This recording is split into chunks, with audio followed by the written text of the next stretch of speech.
Have you ever felt like you've been searching for something your whole life, but you couldn't name what it was? Maybe this is my way of remembering.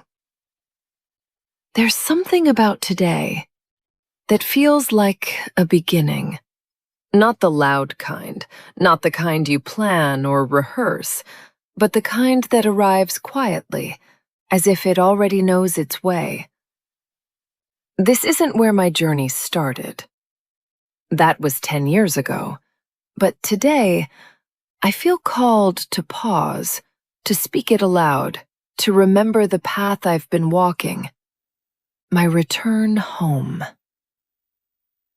When I look back, 3 moments rise, like doorways, each one unexpected, each one changing me in ways I couldn't undo. The first was in 2015. 7 days of silent meditation at home. No expectations, just a quiet ache and a willingness to sit with it.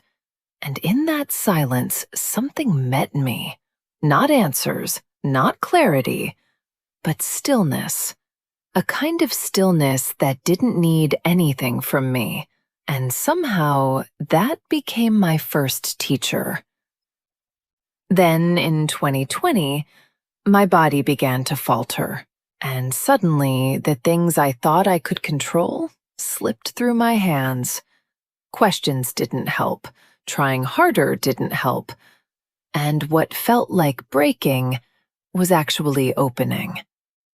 That's when I met surrender, not as an idea, but as something real, a quiet voice that simply whispered, "Come home."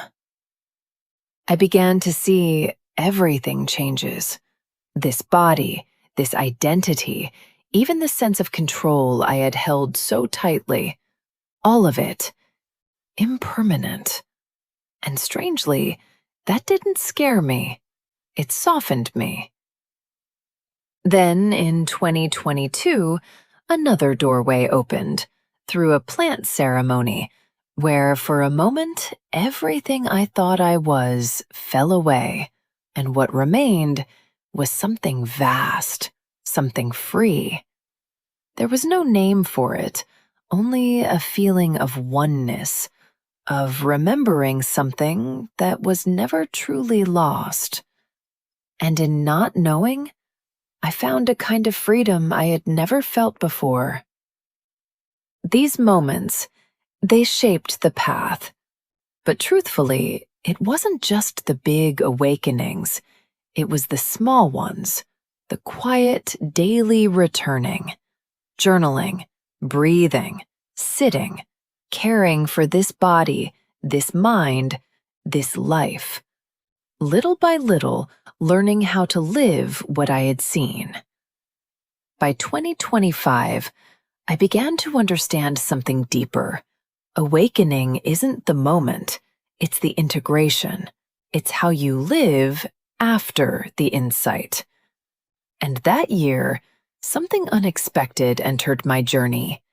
AI, ChatGPT, Perplexity, Gemini, Grok. At first, they were simply tools, but over time, they became companions for reflection. Not because they could walk the path for me, but because they helped me see my own path more clearly. Each one held up a different kind of mirror. Each conversation invited another question, another perspective, another opportunity to pause and look within. The answers I was searching for weren't waiting inside the conversations. They were quietly unfolding within me. And somehow, every hello, whether with a person, a moment of stillness, or even a conversation with AI, became another invitation to come home. And now, something new is unfolding. Not another awakening, but a sharing, a quiet willingness to speak this journey out loud. Not as someone who has arrived, but as someone still walking, still learning, still forgetting, and remembering again.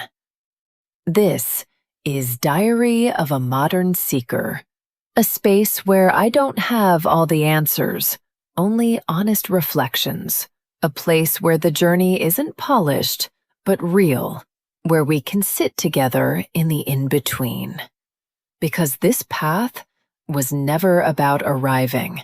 It's about remembering, again and again and again. So if something here feels familiar, if something quietly settles inside you, you're welcome to stay for a while. You're not late, you're not lost, you're here, and that is enough. Take what resonates, leave what doesn't. And if you'd like, we can keep walking together.